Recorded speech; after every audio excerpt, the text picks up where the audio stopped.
All right, we finally made it to combustion reactions. Combustion reactions are typically what we think of when we think of fire.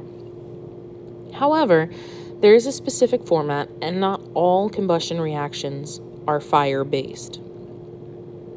The important thing is that in order to have a combustion reaction, you need to have a hydrocarbon of some type. What's a hydrocarbon? Easy.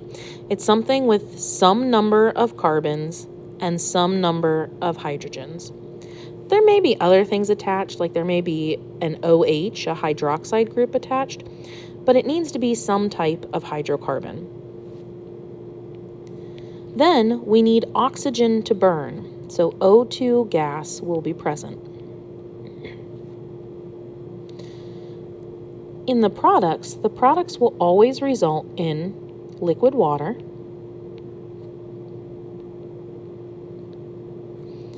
and CO2 gas, carbon dioxide gas. And so with this then, let's try a simple one to start.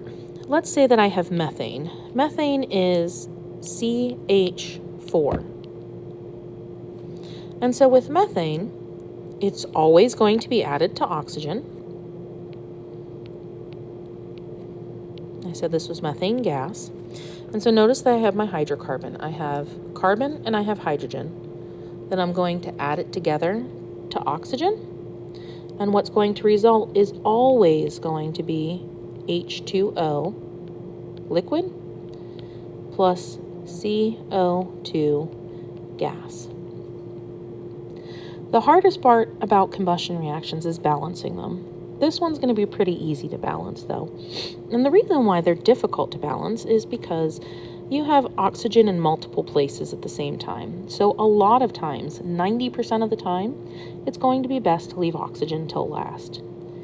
Sometimes that's not going to work, but we'll worry about that later. So now when I look at this, I have 1 carbon on my reactant side, 1 carbon on my product side. I have 4 hydrogen on my reactants and 2 hydrogen on my products. I have 2 oxygen on my reactants, 3 oxygen on my products. So with that, I notice that my H right now is the only thing that's not balanced. So I'm going to go ahead and balance it by putting a 2 in front of my H2O. That's going to give me 4 hydrogen. Now, 2 times 1 on the oxygen and water means I have 2 oxygen, plus the 2 oxygen and CO2 gives me 4 oxygen. So now I'm back to the reactant side, and to get 4 oxygen on the reactant side, I put a 2 in front of the oxygen. 2 times 2 is 4. They're not always going to be this easy to balance, but it will always result in the same things. So, any combustion reaction you have, the only variable portion of it is going to be your hydrocarbon.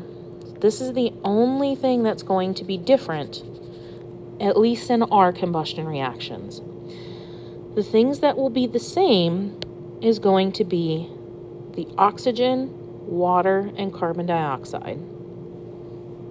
If you have oxygen, water, and carbon dioxide, and a hydrogen and a carbon, then it is a combustion reaction. Don't get confused.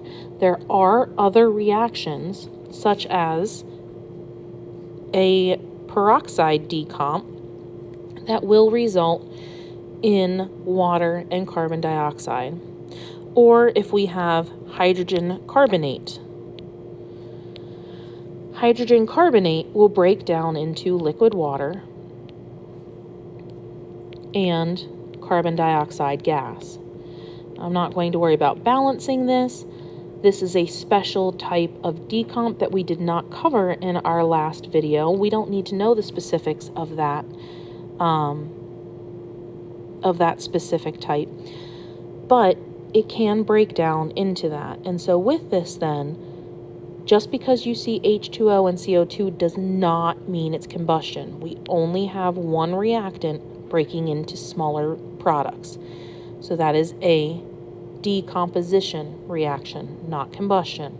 To be combustion, it has to be our hydrocarbon plus oxygen gas. So just be careful with that. And like I said, know that combustion reactions can sometimes be difficult to balance, but as long as you remember those things, you should be pretty good. If this video helped you out, then make sure you press like so that I know to keep making them. Have an excellent rest of your day.